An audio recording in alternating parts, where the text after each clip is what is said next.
Vamos começar, então, como você mesmo falou, você entrou em contato no meio da sua jornada com esse termo, etarismo. Então, eu queria que você começasse, por favor, explicando o que é, qual o significado desse termo. Uhum.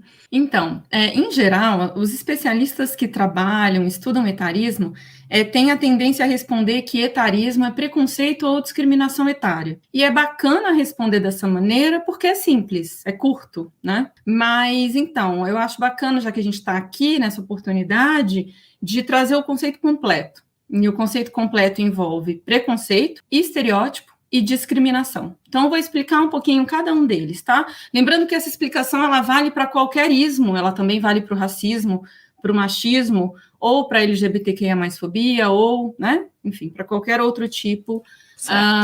Então, em primeiro lugar, o preconceito, ele é sempre uma avaliação negativa.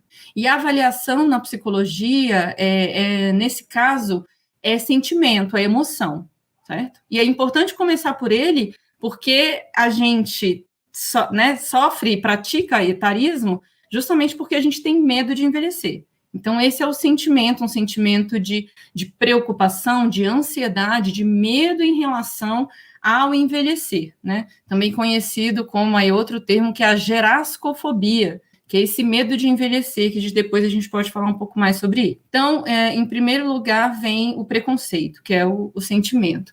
Em segundo lugar, vem o estereótipo. E estereótipo é crença.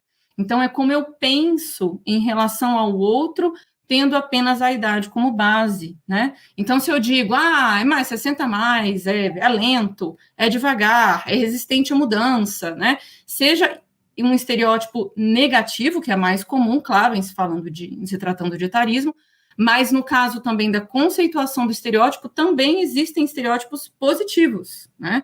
Então, eu posso ter uma crença, por exemplo, de que, é 60 mais é sábio, né? É uma pessoa madura, e às vezes não é. Para todo e qualquer estereótipo, existe sim o que a gente chama de outlier, né? Um fora da curva, alguém que não corrobora. E isso ajuda a gente a entender, tá? Então, no caso do preconceito, é como eu me sinto em relação ao outro, tendo apenas a idade como base, outro ou outra, e o estereótipo, como eu penso em relação ao outro. E a discriminação é como eu ajo em relação ao outro. Então, é como eu me comporto em relação ao outro, tendo apenas a idade como base. Então, se eu estou na minha organização, na empresa onde eu trabalho, eu não contrato uma pessoa 50 mais, eu não considero o currículo dela na contratação, né? Ou eu não vou a lugares onde eu acho, lá só tem tio Suki, tá? Não, amiga, não vamos nessa festa. Lá só tem homem mais velho. Então, eu me separo, né? Eu não interajo, às vezes eu não olho nos olhos. Essa é uma manifestação de etarismo muito comum. Você pode ver nas reuniões de família, por exemplo, às vezes tem uma pessoa, tem uma pessoa hoje em dia 60, 70 anos, aí já é mais, né, na nossa sociedade, na nossa classe privilegiada, classe média, classe alta, você tem pessoas interagindo e tal, não sei o quê. Se for uma pessoa de 80, às vezes, dependendo, né, a gente vai falar sobre isso hoje. Independente da idade, mas assim, uma pessoa que já tem mais dificuldade de fala ou de escuta, regra geral, ela fica muitas vezes isolada. As pessoas não puxam o assunto com ela, elas não, né? Então, ela fica ali na mesa sozinha, e aí, vez ou outra, vem alguém cumprimentar na hora que chega e na hora que sai. Mas, de fato, conversar, interagir. Então, esse é um ponto que a gente vai falar bastante hoje, eu acho importante, gosto muito dessa frase, somos todos etaristas em desconstrução.